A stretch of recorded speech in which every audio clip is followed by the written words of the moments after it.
Mettez vos informations sur l'histoire du climat à jour, s'il vous plaît. Ça fait 2 ans que je reçois encore sous ma vidéo de l'optimum médiéval cet argument sur le cas des Vikings au Groenland pour m'expliquer que c'était une période plus chaude qu'aujourd'hui. Spoiler, absolument pas. Soi-disant qu'à l'époque, les Vikings ont pu faire pousser des cultures au Groenland alors qu'aujourd'hui, ce n'est soi-disant pas possible. Alors déjà, ça fait déjà 100 ans que le Groenland élève du bétail et cultive du fourrage pour alimenter les cheptels l'hiver, exactement comme les Vikings. Et en plus, depuis plusieurs années, le Groenland connaît même des problèmes de sécheresse très intenses. En 2008, par exemple, cela a réduit sa production de foin de 50%.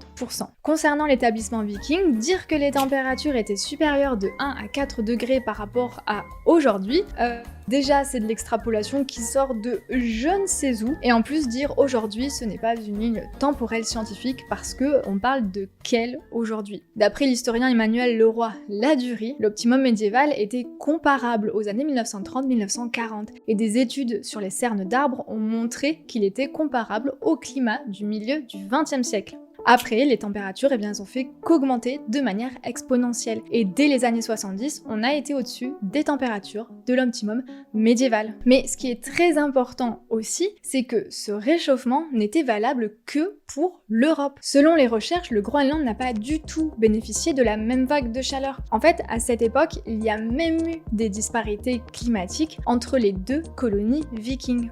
Celle du sud s'est en effet un petit peu réchauffée grâce à des courants chauds, les mêmes courants qui ont peut-être contribué à réchauffer l'Europe à ce moment, mais la colonie du nord-ouest n'a pas du tout bénéficié de cette influence à cause du détroit de Davis. Et il y a probablement eu une intensification du courant froid du Labrador. Ce qui expliquerait pourquoi les glaciers de l'île de Baffin ont atteint leur position maximale entre 975 et 1275. Voilà une image d'un des glaciers, en pointillé rouge c'est en 1961 et ça c'est sa position max durant la période viking.